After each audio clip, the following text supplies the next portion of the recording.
It's 5 in a row for Phil. What kind of sense of confidence has he instilled in this group with his consistency and high level of play? Well, I certainly think that your goaltender is the backbone of your team, and I mean I think both goaltenders. We have confidence in both guys that they're going to make the big saves when it's counted, and Gruby, especially in that first period, we gave up a couple great A's there that he was definitely seeing the puck well, and I thought as the game progressed, we certainly took the game over, and but it's always great to feel good as a coach that when there is breakdowns, and let's face it, there are going to be breakdowns, especially in a third game in 2.5 days, that your goaltender is fresh and seeing the puck well. How do you like the response you got out of Stevenson this weekend? Yeah, I thought Stevenson was excellent. Thought he was very good last night, and and that's why we play four-line game. It's very important to play a four-line game. That when you have those 3-and-3s, that there are guys that are still have some juice in their legs, and Stevenson usually plays around that 10 to 15 minute mark, and I thought that he was certainly going again tonight, and it's great to see. And his progression is this kid's a prospect, and he's going to play in the NHL here at some point, and we just got to make sure that we're trying to get him to play better and be more consistent on a game-to-game basis. But certainly liked this weekend, especially last night and tonight. Troy, you've talked about the importance of getting points. Here's a home game, but it's a 3rd and 3, and it's 0-0 going into the third period. What are you telling the guys between the second and third? Well, what we told the guys is two things. First of all, you got to find a way to win the hockey game, and second, there's different ways you need to win hockey games. And I thought that if we played a smart and buckled down and played compact in the neutral zone and the D zone, that we'd get our offensive opportunities. And I thought it was one of the smarter periods we played this year. The one negative of our game was we gave some odd man rushes with some poor pinching and some poor reloads by our F3 earlier in the game. But we didn't do that once in the third period. So you got to pay the price in these type of games, and we talked about this is 6 straight weeks we're going to have 3 and 3, so we got to find a way to win those Sunday games, and tonight was great. Well, on that same line, here's another weekend you've won, and with this 2 o'clock start, you could have used the excuse, man, we're tired or whatever. What's that kind of say about the way you're going now? Well, I think our team's very motivated, and I think that the guys truly believe now that we can win every game, and especially with that offensive purge now that we've had in recent weeks, the guys feel confident that we're going to get the necessary goals to win the games.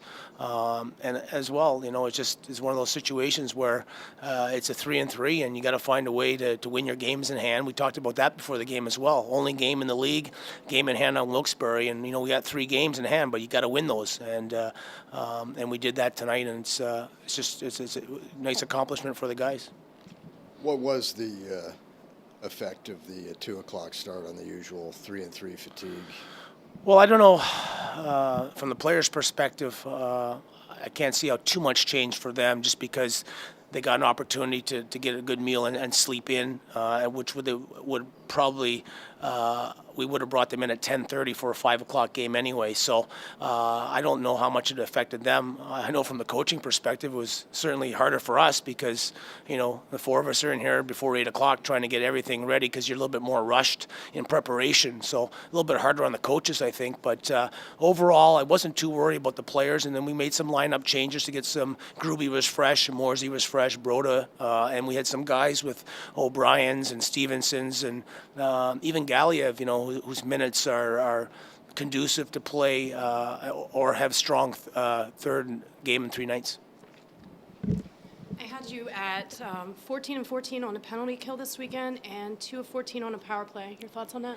I mean, our power, our PK has been one of our strengths all year, and guys have really bought in to try and maintain or be first as much as we can, and we've taken pride in that. I thought the reads were excellent tonight on our PK, and the power play, last couple of nights a little bit off, but certainly we're up over that 20% mark, and for a big chunk of the season earlier we were around 15, and we've been able to go at about a 30% clip here in the last 3 to 4 weeks to get it up over 20%. So special teams has certainly been a strength of the team all year, and it's going to need to be for us to make any noise in the conference.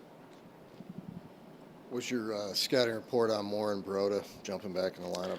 Well, I think Morsey certainly got better as the game went on. And, even towards that third period, we were playing him a lot, and Helms switched the pairs up as we and played him a lot with Bergdorfer. So I thought he was good. A little bit rusty in the first, which is understandable. He hasn't played since November 10th, but just a great guy in the room, real good leader, and I think he definitely makes a difference back there, and another guy that can help the penalty kill out as well. So real glad to have him back, and. I'm sure he can even be better here as we get into next weekend. For Broda, his minutes were limited. It was just a little bit tough game for him as well. I wanted to just be careful on the PK with his minutes as well. So his minutes probably weren't as good or what he was used to prior to his injury. But, we'll get him back in the swing of things here. The line combos were a little bit different as well. I had started him on the wing and didn't feel comfortable those first two shifts, so I moved him to the center position, tried to get Stevenson on the right. And just the way the game was progressing offensively, I thought the third period was much better once we tinkered with the lines and put Galiev out with TK, and then I moved Brown down with Broda and O'Brien. And I mean, even though they had limited shifts together, I thought they put together 2 or 3 pretty good 5-on-5 shifts, and certainly wanted to give TK and CC a little bit of a different look 5-on-5. And I thought the switches there with Stevenson moving with Wellman and Cornet it worked out. What was your critique of the groundhog jerseys? Well, I don't know, no comment. I pity poor Murph trying to break down that video for the numbers up top, but no, they were okay. They were okay. What's the game plan with Schilling going forward? Well, we talked to Schilling before the game, and when he was given the word last night that he was going to play today, there really wasn't a plan in place. So I'm sure tomorrow Doug will probably talk to the Caps to get some kind of feedback. I believe they play at home to LA on Tuesday. So if there's no injuries today, I'm not sure if they'll want a 7th defenseman for that game or not. But I'm sure here over the next 48 hours we'll get some direction in terms of what their plan is for a 7th defenseman up there. And what's Jim O'Brien's status? He had the flu. Wasn't feeling well prior to the game last night, and then he spoke to Beaky late last night and still wasn't feeling it. So we just wanted him to see how much rest he could get, and he called about 9 o'clock this morning and just didn't feel right. And with the veteran situation, there's no need, and if he wasn't feeling well, we might as well go with the healthy body. So that's why he ended up being the scratch. And as Doug says, it always works out. That wasn't caused by seeing the groundhog jerseys? No. Okay. Good. Thank you.